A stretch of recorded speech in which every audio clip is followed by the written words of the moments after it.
Hi, it's Steve Thornton. Today's the 14th of February 2022 and I thought I'd just have a bit of a chance to have a final wander around Garry and Fay's garden and just, well, we still got some in flower, have a look and record some memories of what we know of the garden and yeah, just for prosperity's sake, for the nieces and nephews and that actually loved and spent time in this garden. I thought I'd sort of wander around and just record some of the things that were special about the garden and sort of name a few plants that I could remember. And got the garage where we all spend a bit of time, and sort of Garry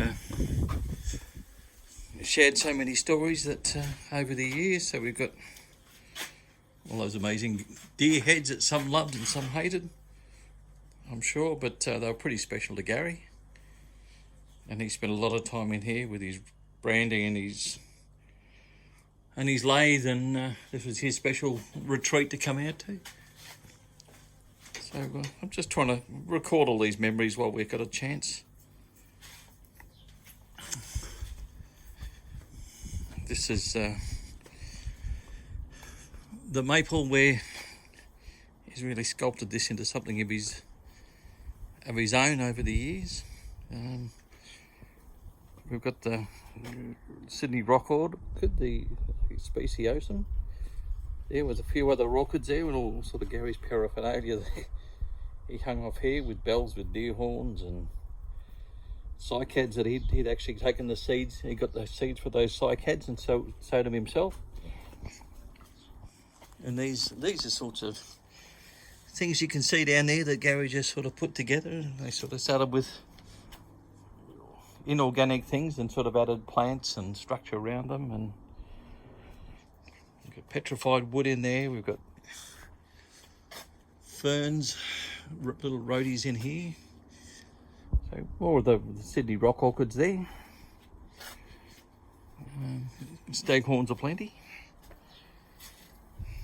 I hope I'm sort of narrating this okay. I'm sure there's a lot of memories that I had of Garry walking around this garden many a time and seeing what changes were in there. There's a little linguiform orchid, a tongue orchid, as he had a big one hanging up the back. And just all the amazing things that grow off this tree. Some of the roadies. I'm not sure how long this video is going to be because it's a pretty special garden. Some of the petrified wood down there, some of the little stumps he had.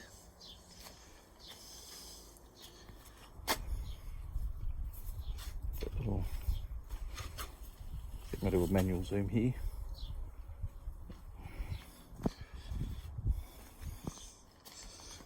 And there's the little boot scraper rock. The little succulents growing around it, the corals there, and we can just see the last of the what's it called, the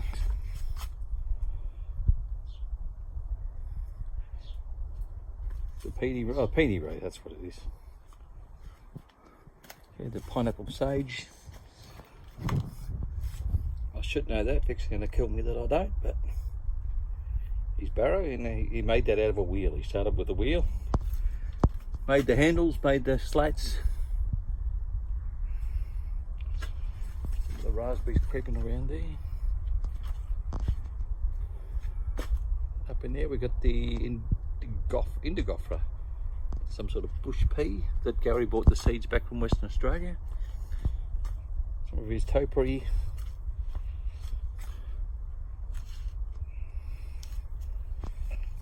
Rocks has had many a thing planted over the years. More sage coming up, and then we start the veggie garden. This amazing garden that was always ahead of everybody else's, produced more than everybody else's. The passion fruit vine up in the garage. And Robin's been doing a wonderful job keeping this up. So all this backyard started with a bare dirt pad that dogs had trampled flat. And all this has come up from Gary's efforts. The ornamental pear, I think it's an ornamental pear, sort of heading up there. What a ripper day we picked for this too. There was a cherry there, but that seems to have gone to God.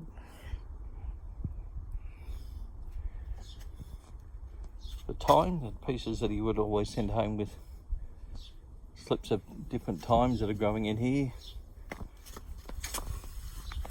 This wonderful little corner in here with the ivy and the raspberries,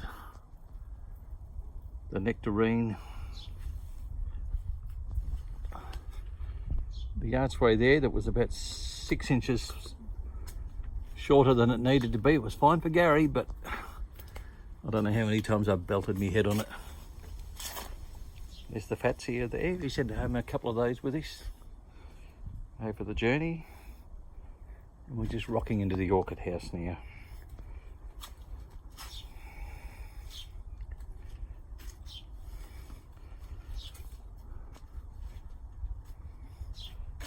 We've got one of the big staghorns, the elkhorn. I think it's an elkhorn fern. A couple more big ones hanging on there. Big bird's nest over there, and all that. Most of these I think are kingianums, Dendrobium kingianum. A few other bits and pieces in here. Bits of opal potch. We've got a few of the little kingianums flowering.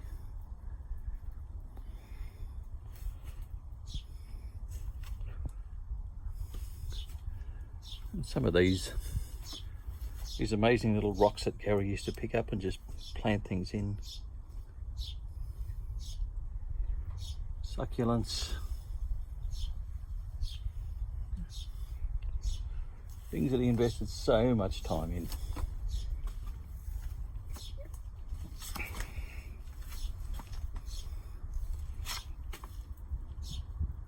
Just look at the floor of the orchid house here. Just a mess of baby tears and other bits and pieces.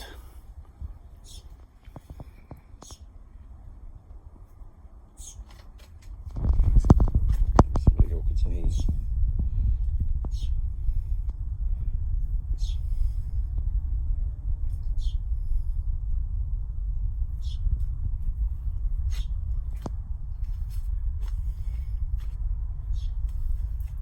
The little rock rose growing over the top of the arch.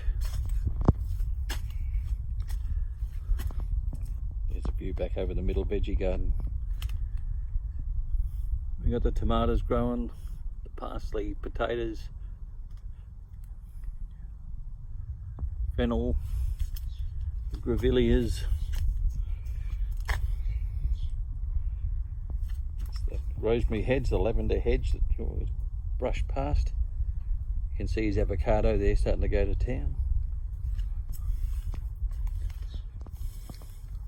Look at the spuds. This garden is basically Gary put together with so much organic matter, and he said it's about 1/3 gravel. So he just brought all this gravel back from Moonabel and just kept adding and adding and adding back to the garden just to build the structure up. All the bluestone pars. The back of the raspberries. These plum trees. Fay's famous plum and raspberry jam. I can remember Gary giving me a rose in here, and I asked him for a slip of it, and he basically took the slip, put the slip in the ground, dug the rose out and sent that home with me, and that's still in the garden now. Just the raspberries are getting a bit out of control in here, but this is in back behind, as you can see, it's back behind the fern house. Got the sweet peas in here, I've sort of seen their day. Down here's the hippeastrum bed, so I'm pretty sure the hippeastrums with the big elephant ear.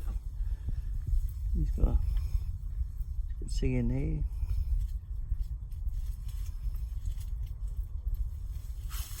Got the hellebores.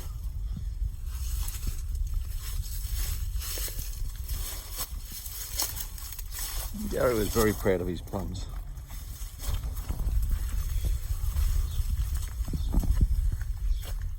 Some of the garlic crop.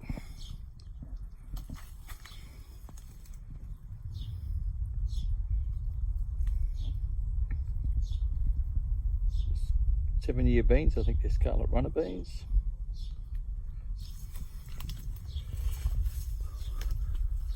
The little black back corner there with the Eureka lemon.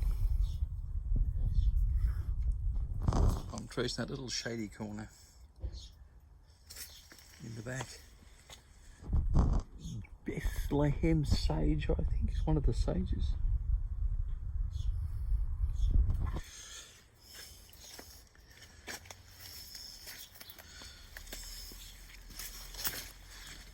The garlic beds, ever producing. The trap over the back for the neighbourhood possums. What we think possums. Pumpkin growing in there. Mustard, I think, or mustard or horseradish. Actually, no, it's horseradish. It's the horseradish growing. The runner beans. That's the Meyer lemon. That's forever producing Meyer lemon. A little avocado growing there. Look at those for colour.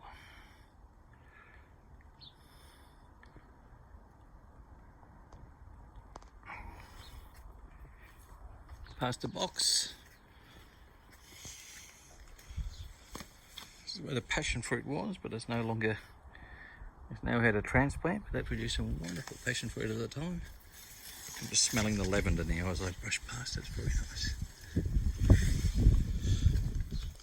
Just like I thought it smells like. The barbecue area where Garry spent so much time. Clematis.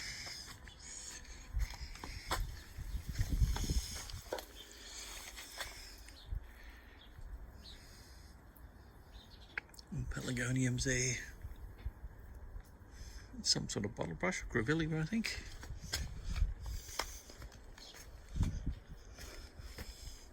We'll just go for a look out the front as well. Being the front's such a special garden.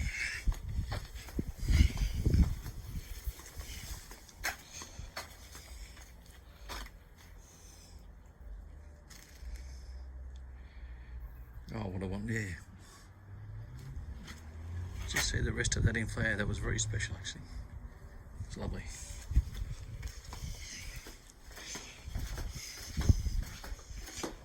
Robin's little bus.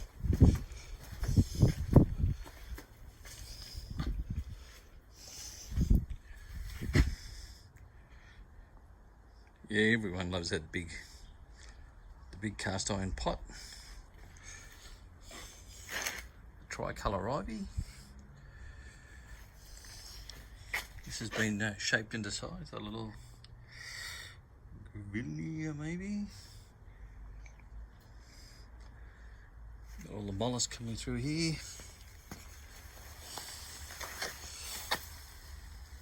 Banksia maybe. I'm showing my lack of knowledge of plants.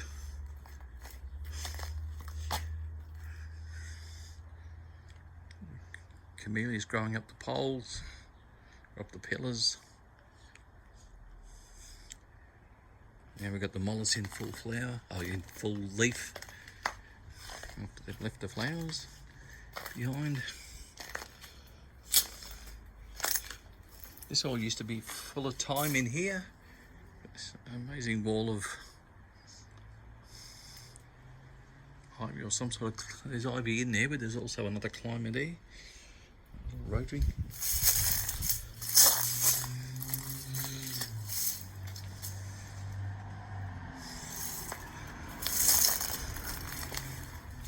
I should know this, but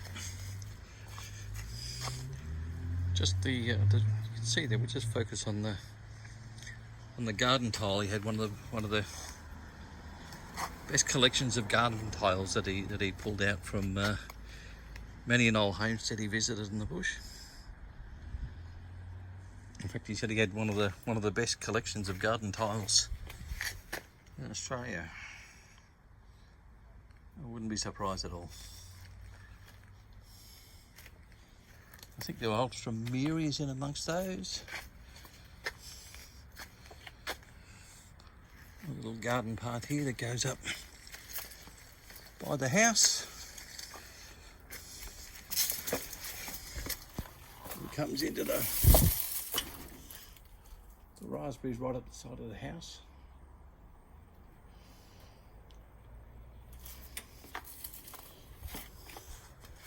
And pelargoniums there. Camellias.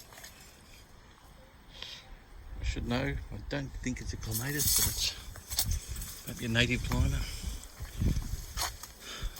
Little rose arbour in the middle. This is probably in need of a bit of water over the journey as well. It is midsummer, so it does tend to die off a little bit. Now, right through here was an iris, some amazing irises. Oh yeah, you can see the traces of the irises just in through here. Gary used to split these a lot. The woolly bush, Western Australian native, some of the irises through there. I think that's a buddleia. Getting a bit leggy there. Hibiscus. The echium in amongst the roses. Now Gary did tell me what that was. It was like a really strange, really funny star-shaped corky bark. He loved that plant too.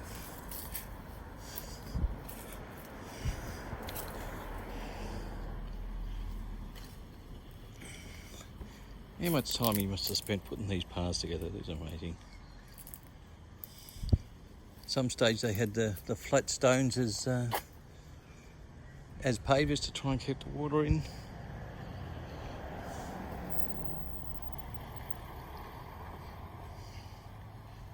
It really is an oasis, this lovely little garden.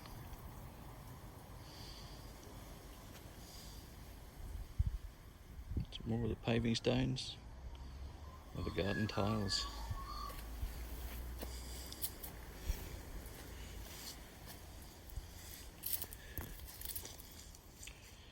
A Baronia, I'd say, by the look of it. Mollusk. Oh, there's some of the flat stones. You can see he brought those back from Moonabel. All laid as a stone mulch.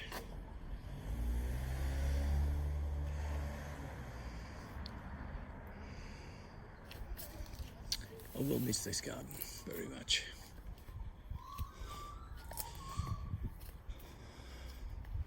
That, I think from memory, was a Judas tree.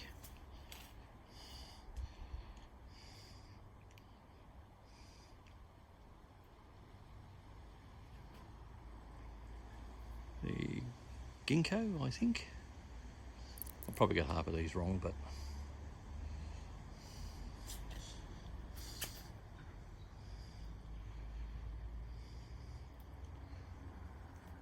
I hope you all remember this as just a reminder of Gary and Fay and the effort they put into this wonderful garden. The accolades it got. So it won one year. They had about 5 years where it was entered in the Ballarat Garden Show. The second last year they won the best small garden. And the last year they won the best garden in Ballarat. Yeah. I think this is a pretty special place. And I hope you all remember it like I do. Cheers.